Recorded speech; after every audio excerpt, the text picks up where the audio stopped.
ang kapal ng mukha nitong mga taong ito. Si Gwen Garcia, hindi daw siya bababa. Is we are writing to Secretary Remulla, and I am not stepping down. Can you imagine ang kapal ng mukha nitong mga taong ito? Bakit katangi-tangi ito pinoproteksyonan ng Malacanang? Wala na talagang galang sa saligang batas ang ating administrasyon na ito. Hindi, pag nakakapit ka sa mataas, ganun talaga, sir. Bago mag-insinuate pa itong si Garcia, politics, tumakbo pa sa Malacanang, itong Malacanang naman, may amat yata yung bangag yata yung nag-advise na gawin ito kasi nasira siya rito nasira siya. Napakahalay, Mr. President. Kung sino man nagpayo sa inyo nito, kutusan nyo at sundutan nyo ng kawayan sa Parang nawawala na yung kredibilidad ng Pangulo. Dahil wala ding Pangulo na parang pinagtatanggol pa niya. Di ba? Anong interpretasyon itong due process daw dapat kay Gwen Garcia? Hindi niya sususpindihin. Talagang politika na. Yung DOJ ang politicized. Yung DILG ang politicized.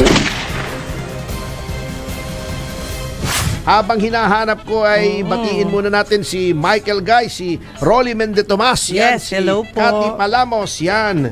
Nasaan ba yung may birthday nung Colin March Gordon? 2? Paki-text na lang po ako ulit. Hindi ko mahanap. Saan dami nito Yan, si Willie Keng, nakasama kong dumalaw sa Hi, Singapore. William Gatchalian, dumalaw na rin. Andrew Tan, Alex Cruz. Saka si Juday, nandyan na. Ganun ba? Juday, welcome back! Back. We miss you very much, Juday. Yan. Ang tawag dyan, Ang tawag dyan parang Star Wars. Opo. Return of the Jedi. Parang diba? Return of the Jedi. Return of the Jedi. Return of the Jedi. Yung may birthday, saan ba yun? Nawala. Ang dami kasi nito. Hello kay Kuya Eric Baldecantos. Kung nakikinig po kayo, pakicall nga po ulit. Pakitype ulit. Pakitype nga ulit. At aalay na wala din kahit nakadami nila ay lintay. Oo. At syempre po, yung nasabi rito noong sinasabi, ito nga ang natatawa ko, Yung sinasabi nila, di ba, ang daming nasuspinde na mga opisyal. Yes po. Sinususpinde.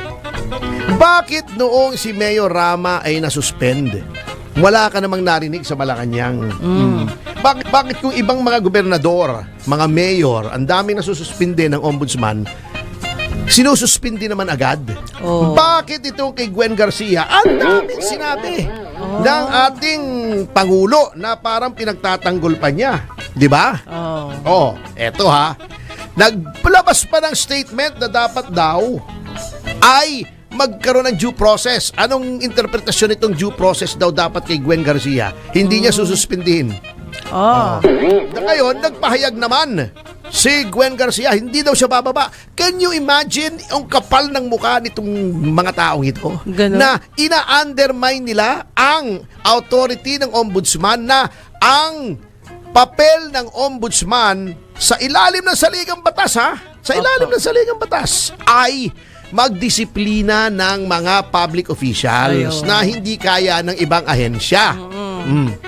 At kaya nga may preventive suspension para habang ang isang public official ay iniimbestigahan, ay bumaba siya sa pwesto para hindi niya masira yung mga ebidensya, maimpluwensyahan o takutin yung mga testigo, maggamit ang kanyang poder para mapagtakpan yung whatever crime that he or she is being charged with. Ba't yung iba? Pagka pinasususpend ng ombudsman, sinususpindi agad. Opo. Ini-implement agad ng DILG. DILG po nagsususpend yan. Alam ko yon kasi galing ako DILG Pero parang ba't yung iba? Suspendido agad. Bakit pagkakaalyado? Due process. Elected daw ito. Siyempre, lahat naman ng siyempre, opisyal, marami naman sa sinususpindi ng ombudsman elected Meron ding appointed, meron ding elected, di ba? May mga congressman pa nga O, hindi ba si Joel Villanueva? Pinasuspend si El Rey Villafuerte, sinuspend, sumunod.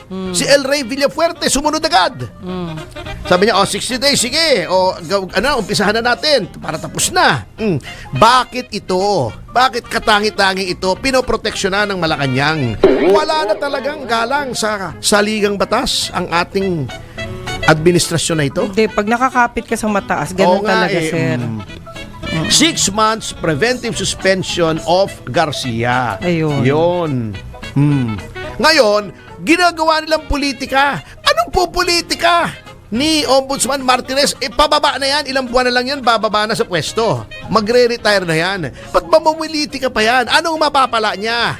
Bago mag-insinuate pa itong si Garcia, kaya Opo. politics, tumakbo pa sa Malacanang. Itong Malacanang naman, may amats yata yung bangag yata yung nag-advise kay Pangulo na gawin ito kasi nasira siya rito sira siya. Napakahalay, Mr. Ayun. President. Kung sino man nagpayo sa inyo nito, kutusan nyo at sundutan nyo ng kawayan sa puwet. Kasi pinahama kayo. Parang nawawala na yung kredibilidad ng Pangulo. Dahil Wala. nasisira Talagang talaga. politika na. Yung Opo. DOJ ang politicized. Yung DILG ang politicized. Sige, sirain nyo pa yung konstitusyon. 3 taon na naman kayo. Tingnan natin kung paano paalaala sa inyo. Kung paano kayo maaalala ng ating taong bayan para nangyari kay Noy Noy. Pero Kung may Atty. Noy-Noying, mas malala pa daw. Bongbong. At sa notang yung mga kasama,